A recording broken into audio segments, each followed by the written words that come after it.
We are loud, obnoxious, and completely inappropriate. Viewers' discretion is strongly advised.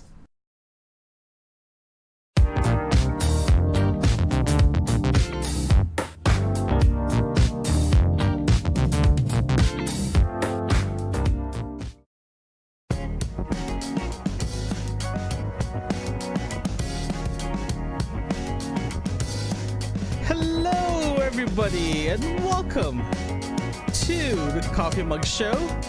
This is episode 15, recorded live on March 11th, 2018. My name is Leonard, and I'm joined by three of my lovely co-hosts, Derek, Mark, and Chad. Hello, gentlemen. Hey. Hey. Sounds very cheerful there, guys. Give me a snack, sorry. Yeah. So before we begin, if you guys are watching us live in YouTube and in Twitch, our chat rooms are open. So we definitely want to join us in the conversation. We have very good topics this week. That's going to be a very good debate on this. Well, more than conversation than anything else. So all right, let's go straight to our first topic here. Uber will not be facing criminal charges from last year's self-driving crash. Nearly a year after, one of Uber's autonomous SUV struck and killed a pedestrian in Arizona. According to Arizona's prosecutors, says they did not find the company criminally liable in the incident. However, the prosecutor's office has referred the case back to Maricopa County's office to see if the backup driver, who was apparently streaming Hulu at the time of the incident, will be facing charges. FYI, Uber has resumed testing of their autonomous vehicles. So what do you guys think about this ruling? Pretty nutty that the company's not liable for this little incident of theirs. Well, I mean, if they had a backup driver to help, if they did their due diligence for safety, then they're okay. It's when they don't do their due diligence. They actually had a backup driver. They took all the precautions and everything like that. Something failed. That's why you have a backup driver. But how about the driver that potentially being charged for? The driver can be charged for it. It's just like in construction. The general contractor will do everything that they're in their power to keep everybody safe. They will put barriers. They will put tie-offs. They'll put warning signs. Everything. However, if like a sub-trade or an actual worker decides to ignore it or does something stupid like streaming while they're walking or on their phone while they're walking and they fall through a hole, well, it's not the general contractor's fault. It's somebody not paying attention. Mm-hmm. You think these rules are going to be changing as soon as autonomous cars become mainstream? Well, I mean, I guess the idea behind this case is that they had somebody in the car and that was their job to be that backup. They were the backup, and that person failed that role, right? So when the car is fully autonomous, when it's rated in that way, I think at that point, then the company would become liable. And there are people that use things like Tesla's auto drive or so forth and so on, that they're still responsible. The car can do a lot, right? But they still have to be manning the wheel and paying attention just as if they were driving the car itself. Do I think that the company should not have any liability? I'm not sure if I completely agree with it, but I could see the point of view that, based on the fact that the person was distracted. In other words, if the person was doing his job and he tried to brake, there wasn't enough time, there was some technical issue in regards to the car and the driver or something to that effect. We don't really know the exact details. Then I would look at the company being much more liable for that. But in this case, it seems like there was video. It seems like the driver was simply not doing his job straight up. Yeah, as far as I know, I think all the manufacturers doing this autonomous car thing, I think Uber's the only company that actually has their drivers in the back seat instead of the passenger side. So let me be clear. I am a huge fan of car automation. I believe it's the future. I believe we should go there. I mean, I think we have a long ways to go in regards to safety and so forth, in regards to the reliability of it.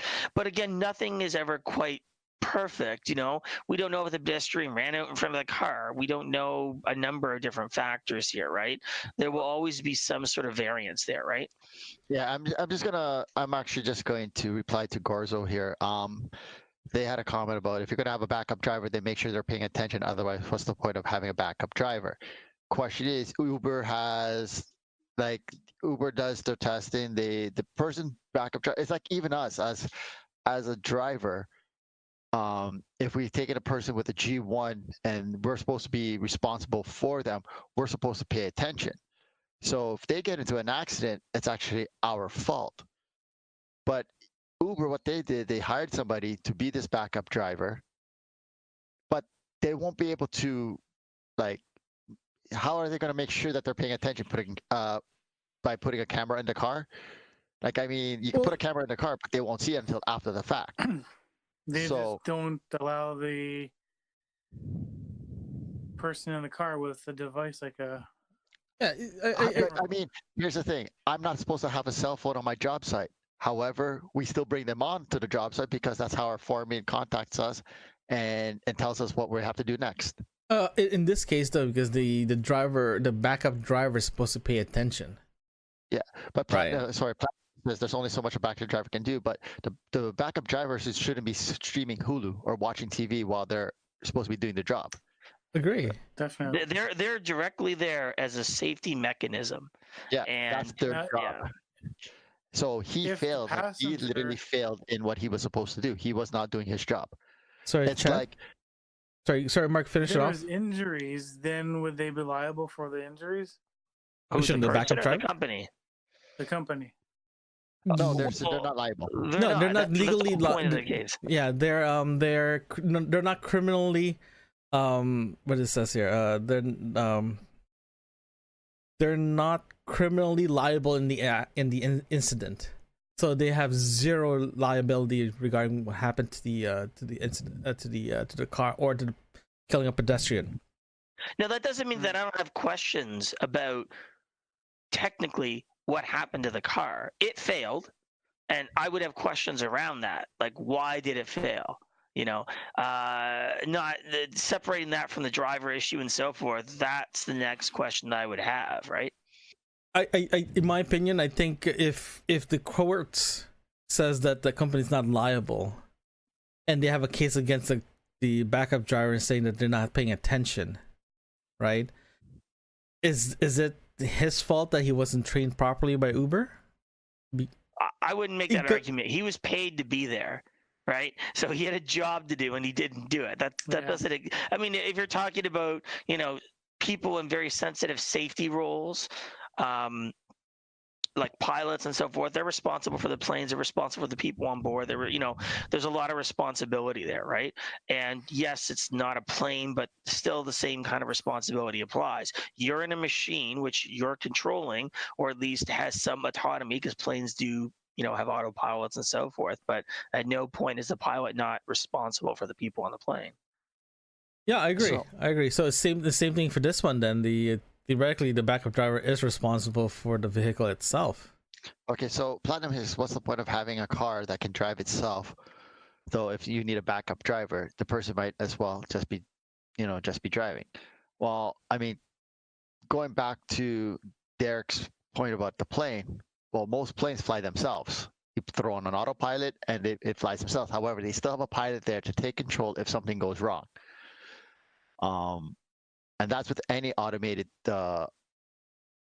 course. You could put ourselves in cruise control, but we're still there to control the car, and we're there to turn off the cruise control if the traffic becomes too heavy. That's true. Right? So... and again, to Gorzo's comment about why don't they put cameras position on the driver? Again, you can record the driver, but they don't see that film until after the fact. Yeah, they're not going to be able to stream this vehicle, like the content of the vehicle, until while they're driving. Yeah. We also have to remember that as we get automated vehicles onto the road, they are going to mix in with humans. And until we get to the stage where we have, say, a dedicated lane just for automated vehicles, we will most likely still have many accidents related to these. And the reason for that is humans, mostly human error, right? If you have a string of cars that are automated, they themselves as an instrument would not make a mistake because they never lose attention.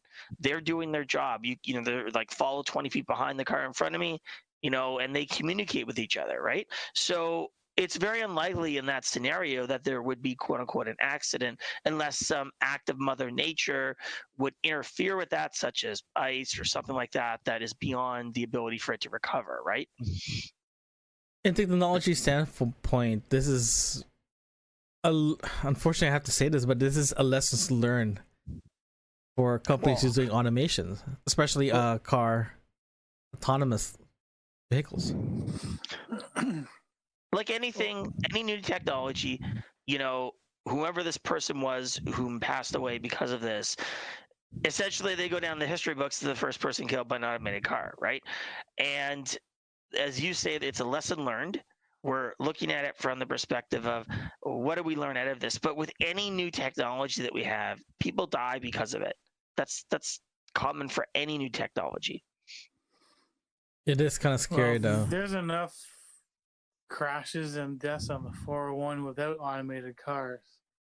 So the fact that we're looking at automated cars, I don't think it helps. I think it just makes the situation worse. So once that fails, then you got to go back to human, and that already doesn't work. But the question is, why did it fail? Again, that was my question.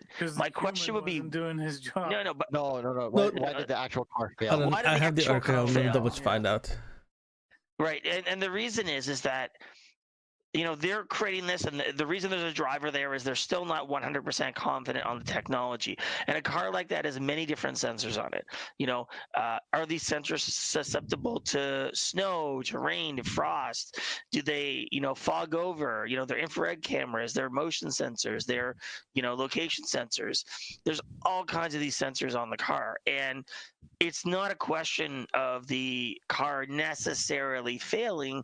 It's a question of what went wrong in the circumstances that the car wasn't able to react fast enough, because a car will always have the ability to react faster than a human. The question is, was the inputs coming into the car sufficient to give it that ability to brake or whatever that might be? Did it get confused about the environment that it's in?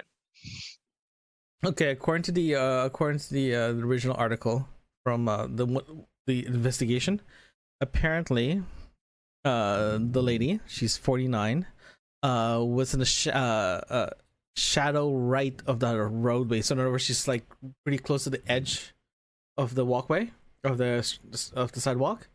I think apparently the shadows in the on the streets. I think the car just got confused regarding where the road actually ends and where the sidewalk actually starts. Okay, well, that's definitely something that would classify as an issue. Now, are these automated cars labeled in any way so that pedestrians know it's an automated car? Yeah, all the test cars, doesn't matter which company you're using, that you're looking at, they actually have a big LiDAR on top of the car. Looks like a radar. And actually, it says that this is an automated car. Like, this is a fully functional autonomous vehicle. So apparently, 18-wheelers have that sign on the back saying, "Caution, makes wide right turn," so you know to stay away. Yeah, this right and for this, in this case, like Uber itself actually has, they're actually using a massive SUV. It's a Volvo SUV with actually says Uber autonomous cars, and there's like cameras, radars, everything. So apparently, and I know in San Francisco they've been testing it there. You see them running around. Now Arizona is actually a lot wider streets, so they can do their tests a lot better there. But unfortunately, shit happens. Well, and like Leonard was saying, there's a lot of cameras there. There's a lot of sensors, and it got confused. Sure, but you know, maybe that's the lesson learned is there has to be more redundancy around those kind of questions for the computer, right? Yeah. Well, at the end of the day, I think this is a first step. Unfortunately, this person, unfortunately, was the victim of new technology that's being tested, and for me, this is the future, so we can't really go away from it, right? So it is. So Platinum actually agrees with Chad about a regular car could have malfunction and kill someone. Yeah, Just any as kind of easy. technology does that too. Like, look at what happened in the weekend. A plane crashed because there's potentially the plane has defaults. Potentially, inconclusive. Just because this plane has been flying for how many decades or whatever. No, this is No, the new 737 Max. The Boeing 737 MAX 8 Yeah. was just brought in, I think, in 2015, I think I think. yeah, this is a brand new plane. It's a brand new plane. It's okay. it's the it's the next generation from the original 737 This is the second. This is the second or third one that crashed in 5 months. in 5 months. Second one Second one right? in 5 months with the same plane, right? And that plane is pure 100% glass cockpit. This means everything's computerized. Yeah, and well, the thing is, there's 350 around the world so far, right? Yeah, And out of the 350, 2 have gone down, yeah. right? From an aviation perspective, that's starting to be concerning, right? That's It a is, high yeah, number. yeah. Yeah. Like if it's an older I think plane, it just, right? This is a I brand think new it goes one. to the question. Actually, they've been around since 2007. The FAA certified them 2017. Okay, Chad. Sorry, what were we saying? I think it just goes back to the question: are we better with technology or not? Well, we can't And really. it seems I don't know. We can't really escape technology. It's here, right? Look at what we're using. It's technology, so we can't really say that technology is the Are we Achilles better- heel for us to move forward, right? I mean, are we better with technology? Of course, we as a society we are better. We've come from, look what technology has done. Technology has helped our lifespan from being in the 40s up to the 90s now, Yeah, right? but for us to We've say, got- yeah. Sorry, Mark. Sorry, what were we saying? Well, no, I'm just saying there's with all the good, there's also going to be the bad of technology. Yeah, things fail when you like. How many times did Chuck Yeager crash before before getting up onto the was it the right stuff? Oh, The X series of planes. X series, right? it's Yeah. breaking the sound barrier is what you're talking about. breaking the sound barrier. How many times did he fail? And how many times did he crash? Yeah. How many times did the Wright brothers fail before they got the plane flying first time? Yeah. There's like with anything, there's always going to be bugs. How many times did Windows have to have a new version come out because of all the bugs out of the first version? No, I can understand what Chad was saying about regarding are we better off just keeping it in the sealed, fenced area until they get the bugs out. But unfortunately, they have to leave the fenced area to see if the system actually works. It's real world testing. It is. Right? And the perfect example of that, and I mean, I could be wrong in this, but the perfect example of that is just look at Microsoft and how they did Windows. And here's the other point: is that the aviation industry is one of the safest in the world. Flying is the safest way to travel, but still, hundreds of people die every year. Nothing is perfect. No, but either way, like how I see this is it sucks that someone died, but this is the future. We have to keep looking forward. We can't keep looking backwards. As soon as something, if there's a speed bump, we can't keep going backwards until we get rid of that speed bump. We need to keep going forward. So that's my thoughts. So, well, what I'm saying is like, okay, it's the future, but test it elsewhere. That's safer than on the road. Well, But that's the thing. We have to test it on the road. Yeah, we need to get real world experience in the technology itself, right? Oh, that's sucky. Happy Monday, guys. Happy Monday. So, final thoughts about this, and we can move on. Okay. You know what? Like, getting back to the meat of the thing, it's if like I said, the courts and the prosecutor found that Uber did their due diligence. That's why they're not getting charged. But the driver might, the backup driver might, and I agree with that. I agree as well. Yeah, so do I. Okay. So on a happier note, speed camera ahead. Google Maps had add photo radar warning for drivers.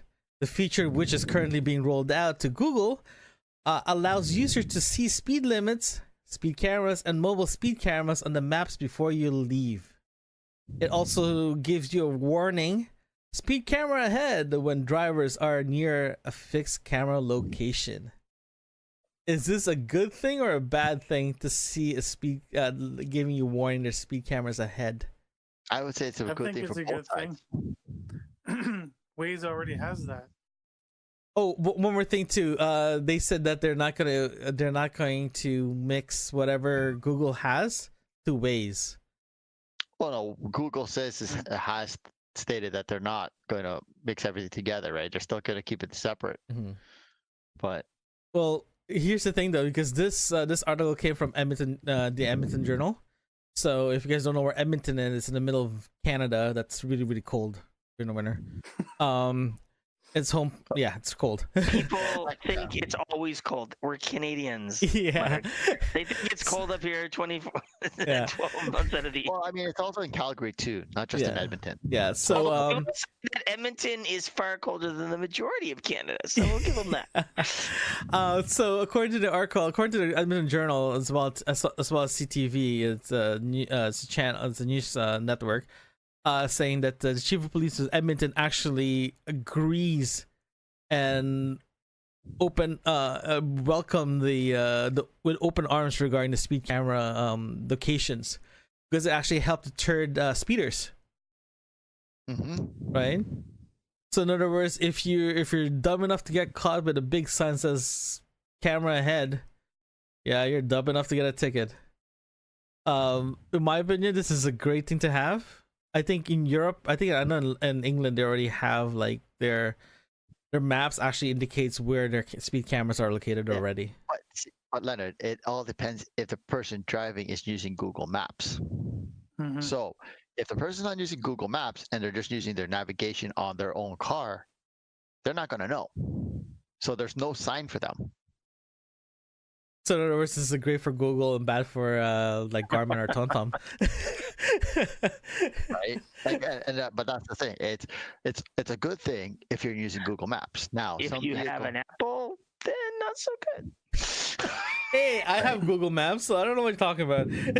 Well, I mean, there are some vehicles now that who are Android friendly.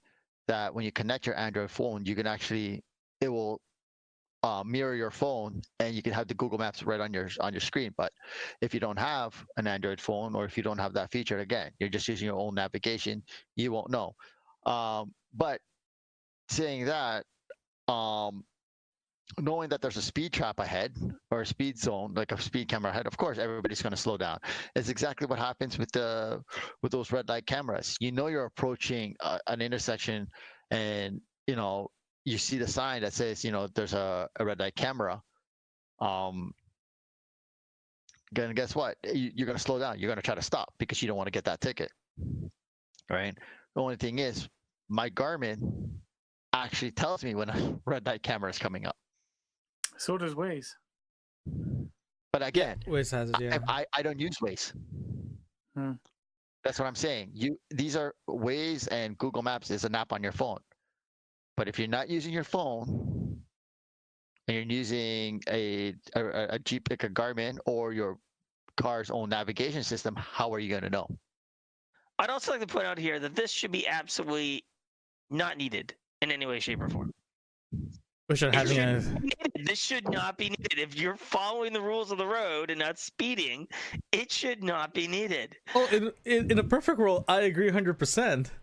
But again, we're humans and we're idiots. I think I understand why.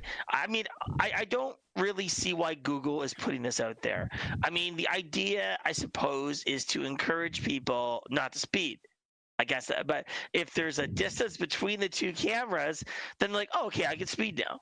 And there are terrible people on the roads that just weave through traffic at hundreds of miles an hour, and it's insane, right? They have no respect for the road. Let's look at this in Google's perspective, though. If you actually have this feature in your own product and entice people to use your product, this means you can get their location.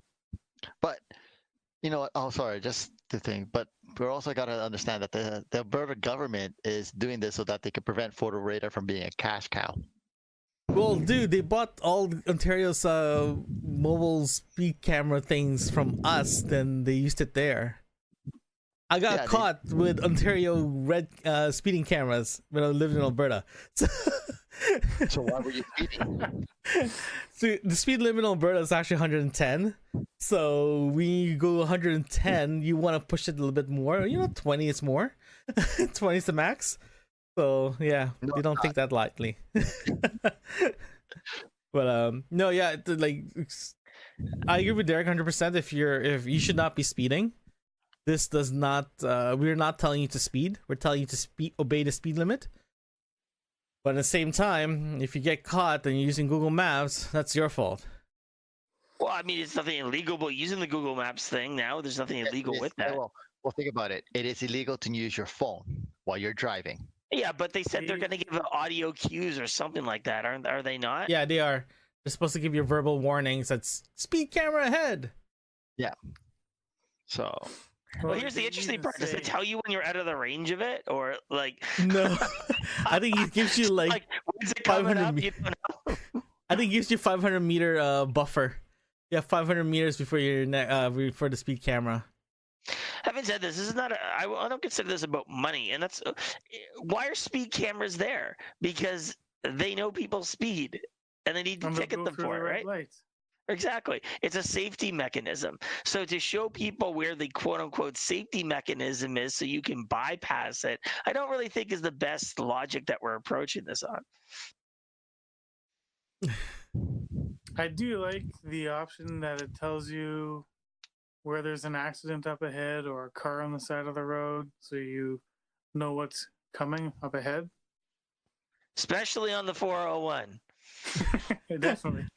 If you guys don't know Ontario or Canada very well, especially in Ontario, the 401 is considered one of the busiest corridors in the world.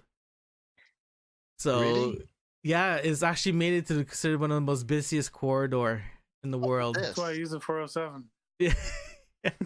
Lucky you. Pay the toll. Pay the toll. I don't have to worry about traffic. So, any thoughts with this speed camera head upgrade for your Google Maps? Obey the speed limit, please. Yes.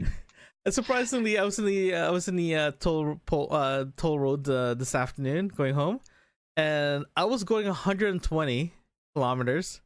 I had a cop beside me going 120. There's cars passing me. Oh yeah. And seriously, I'm like, okay, so I slowed down to be respectful. I'll slow down a bit. I swear to God, this cop was like tailgating me the whole time. I was in the slow lane. That's why he's wondering why you're driving slow on the 405. Probably. So, okay, here's the last topic. I think, Mark, you're going to be having fun for this one? Okay. Not really. Okay. BioWare responds to Anthem PS4 crashing issues. The game Anthem has been out for a short time, but it already found itself in the center of multiple controversies. One of the issues is PlayStation 4 version of the game. The game closes out and causes a full system crash. Mhm. with some PS4 gamers worried about the crashing and potentially bricking their console. Sony has reportedly gone as far as offering refunds to those who has purchased the game digitally. Yes. EA, the parent company of BioWare, tweeted that they are aware of the crashing issue that Anthem players on PS4s are currently experiencing, and they are investigating the issue and asked the community to share data when those consoles crashes. EA hasn't discovered the reason why Anthem is crashing, especially in PS4. Unfortunately, EA has no fix in place. As a gamer, Mark, just overall, just a straight gamer. Before you go to Mark, my question is, does anyone know of this issue similarly happening with some other game in the past? I've never heard of this issue before. Xbox 2, you have issue with bricking, especially if the game is it's not coded properly. Okay, so my next question is, if this has never happened before to PS4, why is this technically possible? Because, and Mark could probably be able to answer that for me. Okay. Again, a PS4, Xbox, Nintendo Switch, a Nintendo DS. Again, they're all computers, right? Basically, it's a smaller version of a computer. You have your firmwares, you have your software, your game apps, everything. Everything is all, again, it's everything. It's the same question everybody asks. Why does my machine freeze? Why does my computer freeze up? Why do I have to reboot my computer? Why do I have to reboot my Mac? Why do I have to reboot, my laptop? It's not everything's perfect, as we found out today, because everything we're talking about is not perfect. So what is happening is players who are, gamers who are playing Anthem on their PS4 have experienced it just freezing up the machines and locking them out, and and they have to reboot. Now, EA may not have a fix. However, there's been a fix out there where you could actually just go into safe mode and rebuild your database, and you should be fine. Does it work all the time? No. Regarding Sony's stance on it, Sony's actual refund policy states if the game is defective, they will give you a full refund. They consider this as a defect in the game. PC users don't have these issues. Not many Xbox users have had this issue, so it's something to do with the PS4 and the actual coding of this game. If EA can't find it and BioWare can't find it, then it has to do with there is something that got missed during beta. It got missed during all the everybody looking for bugs and the quality control. It seems like a very glaring issue, though, because these things go through a lot of testing. It's not like they just, write the code and there you go. There's a lot of testing process that goes through. Now, having said that, people put out crappy games sometimes. You do usually get that from EA games or BioWare. You don't usually get that from these titles. They're usually pretty good about having large teams of people testing this stuff out. Here's the interesting thing, though. If this hasn't happened before, and did they stick it into a PS4 before they shipped it out? It seems like a very logical thing to do. No, okay. Here's the thing about beta testing. Beta testing, excuse me, with Anthem's beta testing, there's only a certain amount of levels that you do. You don't play the full game. Also, when you're testing an actual game, different teams test different levels and different sections of the game. So you don't have the full game to deal with. Again, a lot of this information is sketchy. How long have these people been playing? How many hours into the game? How many were they playing straight? 9 hours, 8 hours into the game when this issue's happening? Does it start right at the beginning of the game? I mean, I've seen some Reddit comments that they were saying it for 2 days that they were playing fine, and then all of a sudden it crashed. Right? You think it's a PS4 issue potentially? Like almost a chain reaction thing? I don't think it's an actual hardware issue.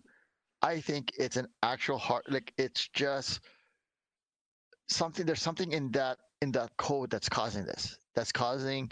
Um, it's like when you install a new piece of hardware in a computer, and all you keep getting after that is like a blue screen of death. It's that one piece. There's like one piece, or you install a piece of software that starts causing you issues because it's maybe incompatible with something, right? Is it incompatibility with the actual processor? Is it incompatibility with the graphics module that's in the PS4? Is it incompatibility with anything? So it is a bummer, right? And it is taking a big hit out of Anthem and EA having these issues. But they're not the only game that have these issues. Battlefield 5 was launched with not everything in it. Hardware-wise, when NVIDIA launched the RTX series of graphics cards, there's a whole bunch of them that are failing. Hardware failures, artifacting. Some are, I think, one caught on fire. Others are just saying, and this is a brand new. And we're talking about $2,000 graphic cards. So when you look at it, this is the year. Like the past few months, it hasn't been a good year for releases for hardware and software and games. Do you guys remember when Microsoft has their Ring of Fire? I think it's called Ring of Fire. All 4 lights in the front of your Xbox start flashing red. This means the whole system actually got bricked. Yeah, burnt or bricked. Yeah. So if you guys don't know what bricking is, this means the whole thing just stopped working and it becomes a big heavy brick. That's what it is. It becomes a big ass paperweight afterwards. Yeah. So I don't know. I'm kind of interested what's going to happen with this one because the PS4 has been out for a while, right? The PS4 has been out for a while, and they're looking into it. I mean, going through different things. Yeah, they're saying that there's supposed to be a patch this week or next week for it. That's what BioWare is saying out of some reports that are on the net here. I mean, they confirm it. They're not denying that it's happening, right? At least they admit it because I don't know. To be honest with you guys, sorry. Did they rush the release date? Is that one of the reasons? They rushed it? No, I don't think so. I don't think this was fully rushed. Not like Battlefield 5. No. Battlefield 5 actually launched with a lot of the game, what was supposed to be in the game, missing. I think of it like the other biggest story I've heard recently is Fallout 76, and that's sort of the issues around that. Ooh. Fallout 76 was just put together wrong. Okay, can you explain as a non-gamer? Fallout 76 was sort of the online version of the Fallout series, which is a first-person shooter game, which has a lot of history around it. There's multiple games for it. It's a really good game. Personally, it's one that I love. But when they announced it, their idea was to have, as with many other multiplayer games online, you fighting other humans. And what they did was they basically took the premise of the game, all the things that you loved about the game, which was self-directed exploration. In other words, you would have an open world concept. You could choose to go do various things in various ways and so forth. There was a storyline along with it, but part of the interesting part of the game was that you would go interact with a lot of NPCs and so forth. And a lot of computers around it, get information and accumulate that information into a gameplay, into a way that you would have your own experience every time you play through. Well, with Fallout 76, they took away all those things. There's nothing really to explore in the game. It's a much bigger world than in a regular world, and they did do an okay job in some ways about making that look good. But that was pretty much it. Because think about it: if the objective there is just to go fight another human player in gangs and so forth, it's not Fallout 76. It's not what the game was originally intended to be. And they simply threw this together, slapped on the name of Fallout 70s on the game title and said, "Here, guys, go ahead." It's sort of like what Discovery is for Star Trek. Star Trek Discovery is they slap the name Star Trek on it, but it's not Star Trek, you know. That hurts. So, well, I mean, again, Fallout 76 was an online game only.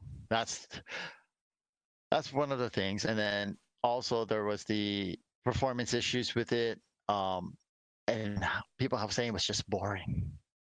it's similar to what's that game now? I can't remember the name of it. You were playing it, Mark. I'm drawing a blank now. Overwatch?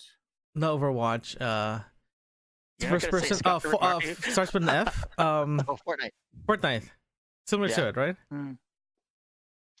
Well, yes, Sort of. it's sort of. Like, I mean, Fortnite is a battle royale. Well, I mean, that's again first-person shooter. You get into a world. It's supposed to be a battle royale type scene where you go. It's a free-for-all.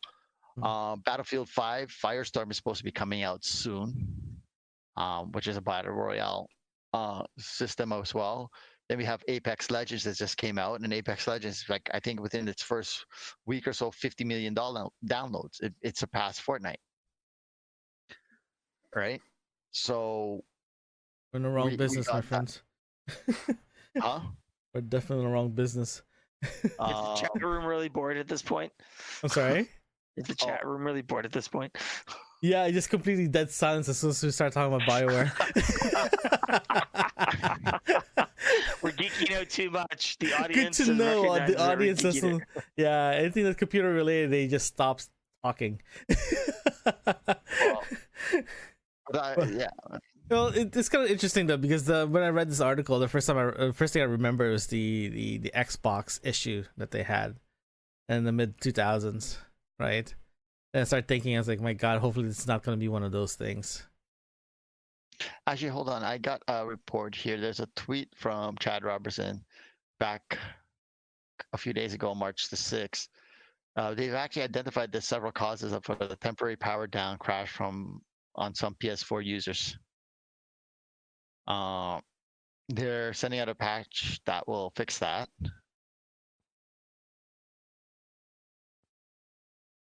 And they have not encountered an instance where Anthem has bricked their PS4 console. Oh, that's good. That's a good sign.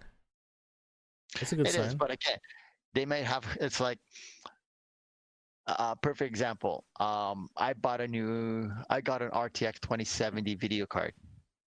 I've had it for a while now, and I've had no issues. Another gamer friend of mine bought the same card. His card failed.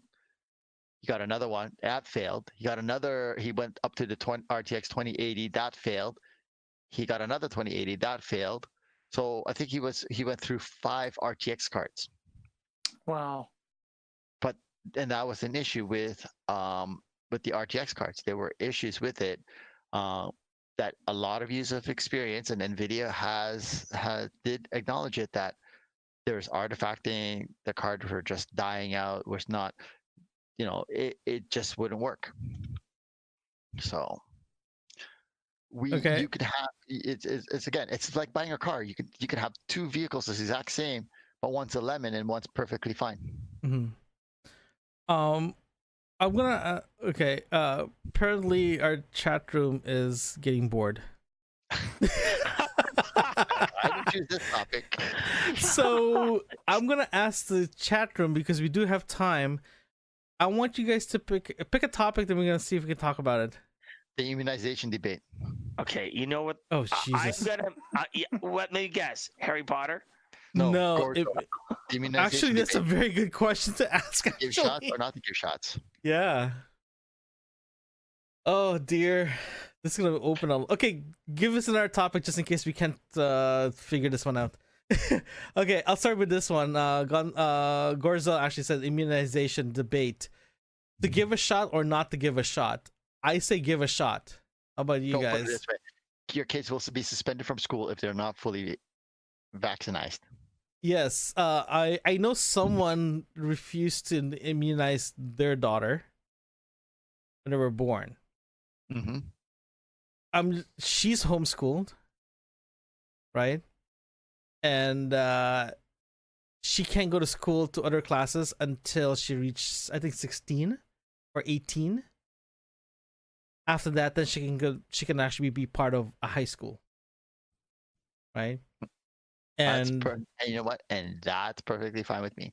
I don't need another student or another child coming into the school, bringing a deathly disease into the school where my kids can get it. the other debate is not to give a shot because there's a lot of crap going through someone's body. I don't know if That's that's the other an side of the accurate debate. statement. I don't think there's an accurate saying there's lots of crap. I mean, the way immunization works is they introduce a tiny amount of whatever that is enough that your body can overwhelm it and learn how to fight it, right? That's the idea behind immunization, or a special retrovirus that they have that they know will work against that. Yeah, some parents do not like that part. Well, You it know? comes down to a question of, so there are diseases in the world that have been eradicated, polio, things to that effect, that have been virtually eradicated, smallpox. These are terrible diseases. A black And plague. yeah, okay, well, do they actually have a vaccine for the Black Plague? No, they just let them all die and call it a day. No, I mean, like, I don't know. Is that? I'm not sure if that's part of the immunization, the Black Plague there. I'm not sure if that's the typical one you would receive. Well, If you're gonna be a parent and you're gonna have kids, or you want to have kids, but you're not willing to do the immunization, then I think the law should step in and say, well, then you're not suited to have kids. Well, it's a matter of, what I have found personally is that it's a matter of the parent's perspective applying their values onto their children, which generally is a good thing. But when you have the health of the child that's in jeopardy, as a parent, as somebody who is a parent, I would do everything I can to protect my child, right? Okay, here's the thing. Here's another thing. What if it's against your religion? Well, that's again where we're coming back to the question of values, right? And coming back to the question of that. Now, we don't get into religious debates here on this show, and I don't think we should start. no, we're not going to go down I'm road. just saying it's just that, again, some people don't get the shots because of the religion. Some people don't get the shots because they feel that it's not necessary, right? For me, I find that it is necessary, and Okay, here's the thing. I have peanut allergies. Okay, I can't have a flu shot. I have to rely on other people's getting their flu shot. Help protect why can't me. you have a flu shot? Because they use sorry, I have an egg allergy. I can't have flu shots. Sorry, because they use an egg as an incubator for the flu virus. Sorry, I'm so used to saying peanut allergies. I forgot about the other ones. I honestly thought they had something developed for that, though. I had read something years ago. I thought they had figured that out. They, according to Health Canada, a few years ago, Health Canada released that people who has egg allergies can get flu shots, right? But no doctors will give me a flu shot for liability issues. Yeah, but again, isn't there a process where you're able to take the flu shot that is they modified it in some way? We not using an egg as a growth medium or something like that? No, right now, as far as I know, the egg medium was actually the best way to grow virus. Oh, okay. I think there, I thought there was something else. Well, to put it this way, I'm allergic to penicillin. So am I. So anytime I go and I'm sick, it's all synthetics, right? Penicillin can kill me. So I think just going back to the topic here, I think it is up to the parents, or as Derek says, up to the it's up to the individual to have their child immunized or not, right? But as far as I know, depending on what school board you go to, you're not allowed to bring a child into school without your immunization. because you need to have that history. You can't even travel to some countries without your immunizations history. This also comes down to both a personal safety for the child, but also a public safety, right? So I tend to look at people who choose not to have their children immunized or at least fortified, especially when they're very young, as a question around health and safety versus, you know, a question around if there are harmful effects to the flu shot or to the shot in general, right? Because mostly the objections I hear are related to those pieces, right? About that there's some side effects, some negative piece to that. I feel great. I don't know what you're talking about. I have all my shots. Okay, well, here's the thing, and this hits a little bit closer to us. Like, I have a friend.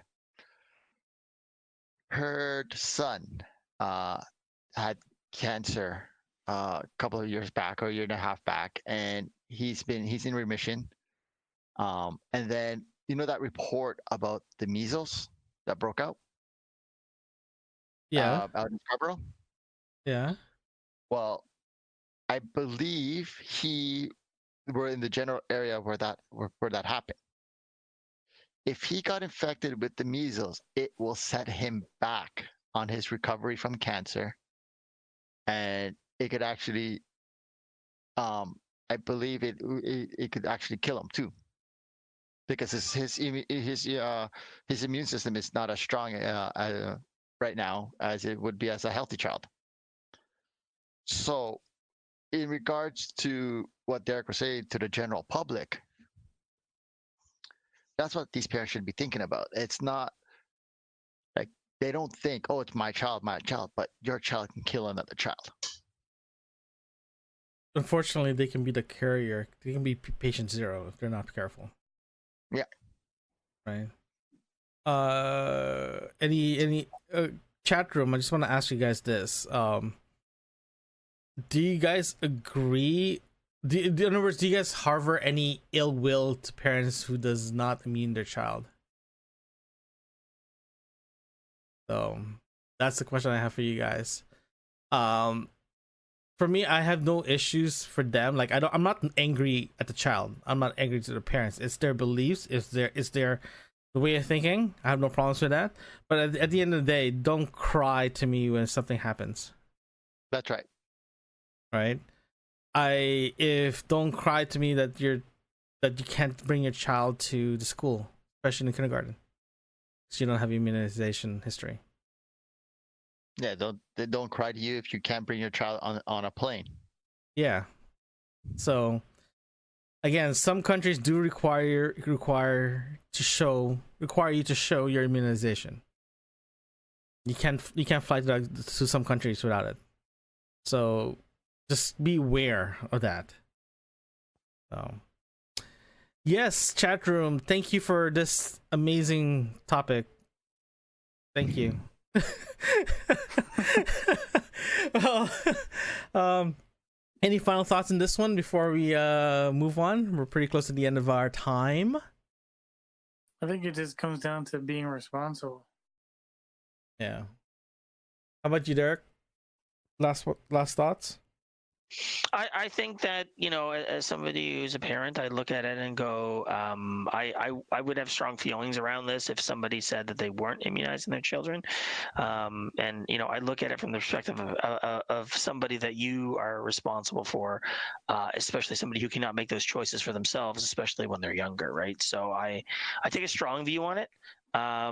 And I think that, you know, if for whatever reasons you're not, I think you need to examine those and consider why you're making those choices. Mark?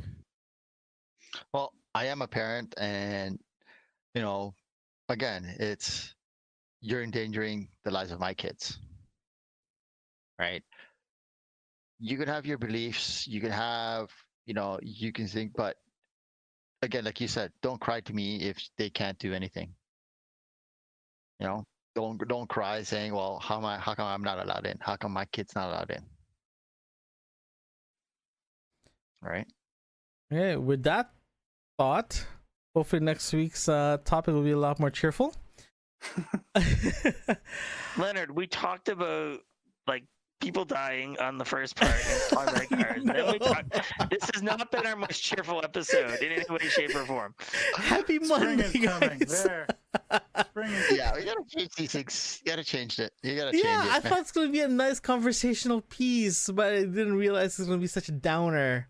We are serious guys here. I know. Normally, it was not like this. I was Wait, not wait, expecting wait. this at all. I know why. I know why he had to choose these topics. What Because there's a topic that you guys are not allowed to talk about right now. about?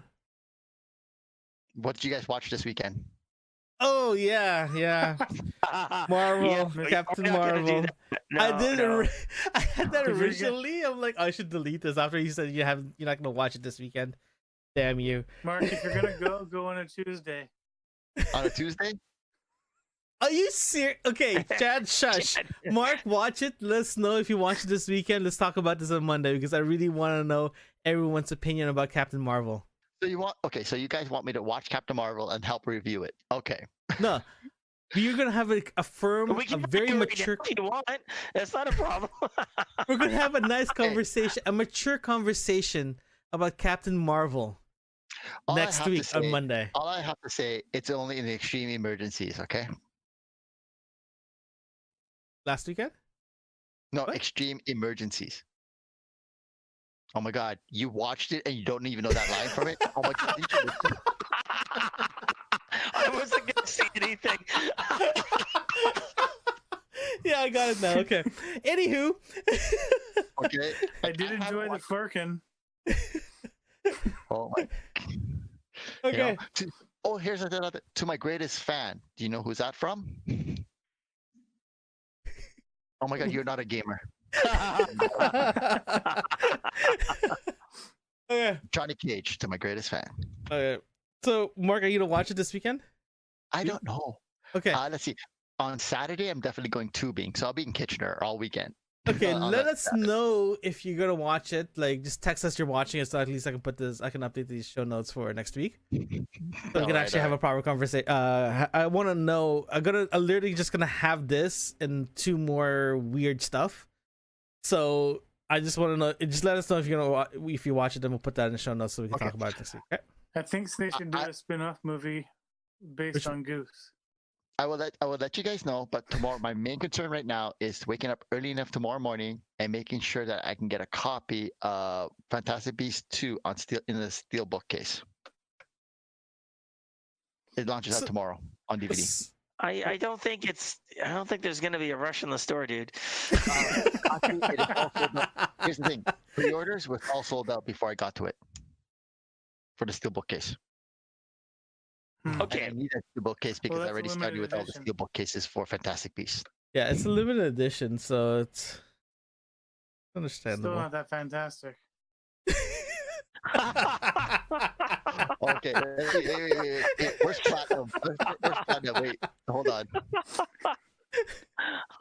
What did platinum say anything about that? But yeah, she hasn't heard it yet. Wait for a minute. Hold on. It's like a 20 seconds delay. Let's see what she says. Let's see what she says here. Platinum. Okay, Platinum. Let's see what you say about that. See? She's like, platinum. Notice how we're waiting the 20 seconds just to get your reaction. Well, she just said, "Oh my God, yes, Mark." See? Yeah, she hasn't heard the comment yet. She hasn't heard a comment from Chad yet. Let's see what happens. Even Dorotho is like saying, "Yes, go get it." See? Oh my god. Alright. I'm not the only one. Okay, guys. So that's what we have. Sorry, Platinum just says, "Shut up, Chad."